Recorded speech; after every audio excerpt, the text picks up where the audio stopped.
Hi, good evening. These notes are on circles, circumference, and area. So let's get started. The first two vocabulary words are radius and diameter. Your radius is the distance from the center of the edge to the edge of the circle. So what I did was I drew a circle and I put a center point, and then I connected the center to the edge. And I put a small lowercase r to represent radius. Then for diameter, it's the distance from one side of the circle to the other, and it has to go through the center point. And that is diameter. And if you notice a relationship with diameter and radius, diameter is double the radius, or radius is half of the diameter. Okay. Circumference is found by taking the value of pi and multiplying by your diameter. Or, since we know that diameter is twice your radius, if we want to write it with radius instead, we can say pi times 2 radius, since it takes 2 radii to make a diameter. I prefer for my students to use this one. That way you don't get confused, because the area formula is going to look very similar to circumference. And by the way, circumference is perimeter of the circle. So the area formula, area is equal to pi times radius squared. So notice how these two look very similar. That's why I say use this one instead. And then this one is for radius, or for area, excuse me. And all area is just the space inside the circle. Okay, so we're going to be using these two formulas for today's practice. So we're going to find the area and circumference of the following figures. We're going to show all the work and include our units. We're going to round to the nearest hundredths. And we're going to also use 3.14 for the symbol pi. So let's write our formula. Area equals pi times radius squared, and then circumference equals pi times diameter. Okay. And then what we're going to do is we're just going to plug in some numbers. We're going to substitute some numbers in, and then we're going to get our values. So pi, we can rewrite it as 3.14. Okay. Pi is actually an irrational number. It goes on for forever. It's like 3.1415926, blah, blah, blah. And it keeps going on. It's irrational. So what we do is we actually round it to 3.14 so it's easier to use. So we're going to use this value, and then we're going to multiply by radius squared. So our radius for this picture is 7. So 7 squared. And then go ahead and use a calculator. I do not need you doing that by hand. So I'm going to take 3.14 times by 7 squared. And then I get a value of 153.86. So 153.86, since this is area, centimeters squared. So don't forget to put your units squared on your answer. Circumference is pi times diameter. So pi, again, we're going to use the value of 3.14. We're going to multiply by the diameter.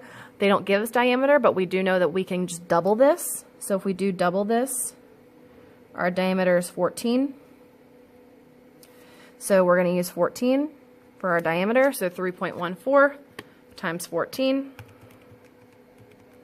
And we get 43.96. So our perimeter, or excuse me, our circumference is 43.96 centimeters.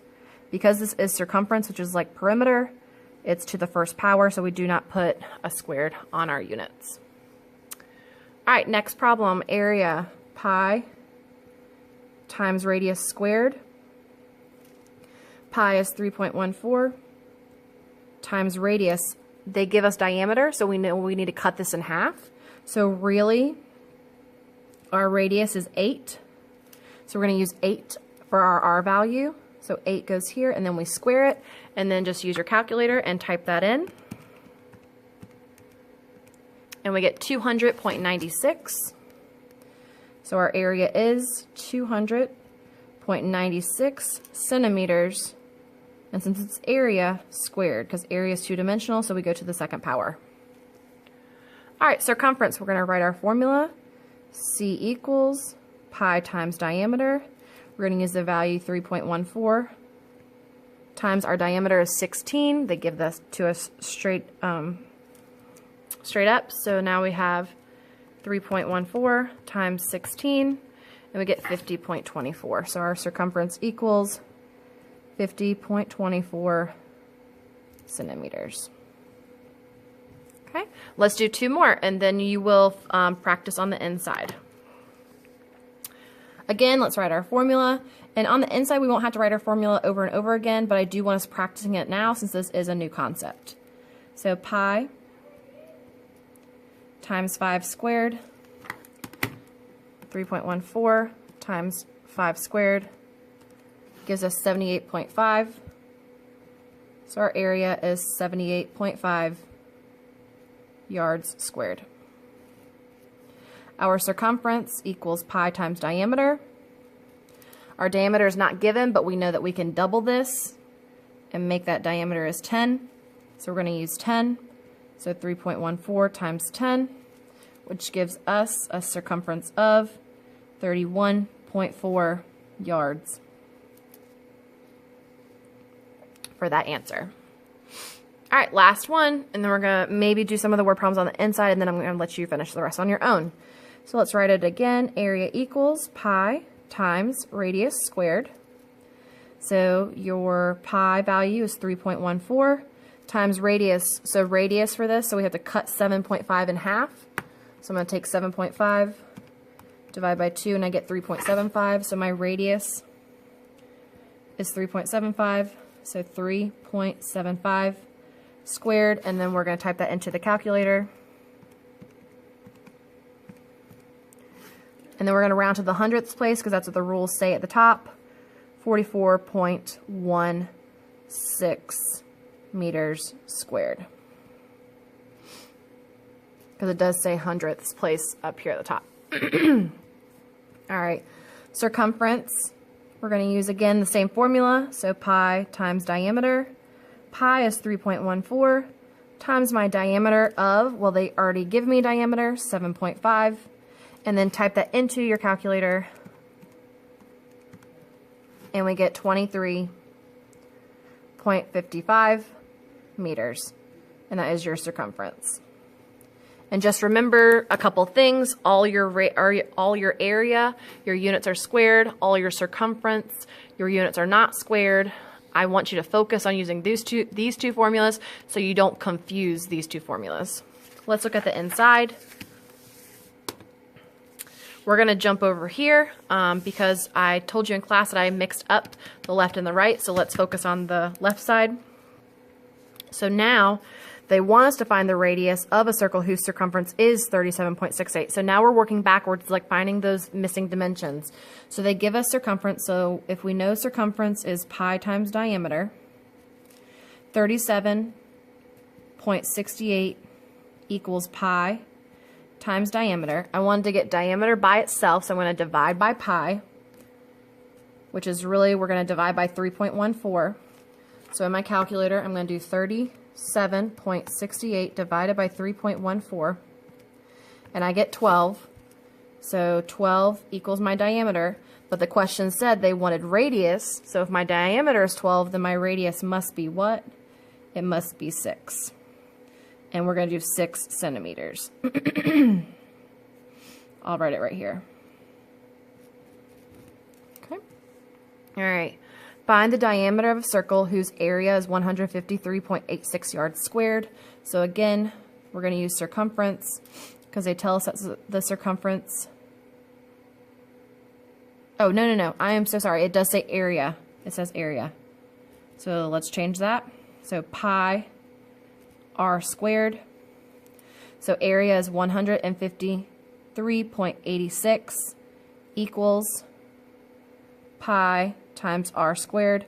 We want to undo the multiplication because multiplication is weaker than exponents. So let's divide by pi. Remember the value we're going to use for pi is 3.14. So in my calculator, I'm going to do 153.86 divided by 3.14. And I get the value of 49. So now I have 49 equals r squared. What this really is saying, something times itself gives you 49. Well, think in your head. 1 times 1, no. 2 times 2, no. 3 times 3, no. 4 times 4, no. 5, 6, 7. Ooh, there it is. 7 squared gives me 49. So I know my radius is 7. Does it ask for radius? No, it asks for diameter. So my diameter has to be double that. So it has to be 14. And we're going to use yards.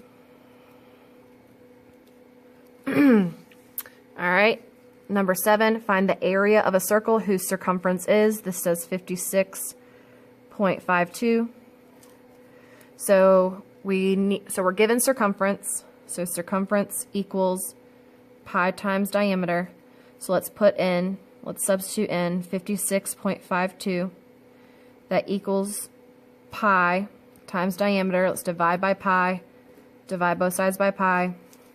So 56.52 divided by pi gives me 18. So 18 is equal to my diameter. Okay. They want me to find the area. Well, how do you find area? Pi times r squared. So I need my r. So if my diameter is 18, my radius has to be 9. And then I'm going to show this work down here. So we're going to take this all the way to the bottom, okay? So number 7 down here. All right, so I know now that my diameter is 18 and my radius is 9. So to find area, pi times radius squared, so 3.14 times 81. So 3.14 times 81 gives me an area of 254.34. So area of 254.34 centimeters, squared. That is definitely an EOG type question. There's lots of steps to it. You've got to go backwards here to then go forwards here. Okay? So what I would like for you to do is to go ahead and finish the rest of the inside here. And then on the practice side, if you want to just do evens. So let's do evens on the practice side. And then over here, do all of them. Okay, so all on the right side. And I'll zoom out so you can see what I wrote. So evens on the left side, all of them on the right side. If you have any questions or if I made any mistakes, please let me know. Comment at the bottom and hopefully we can discuss it tomorrow in class. All right, have a great evening.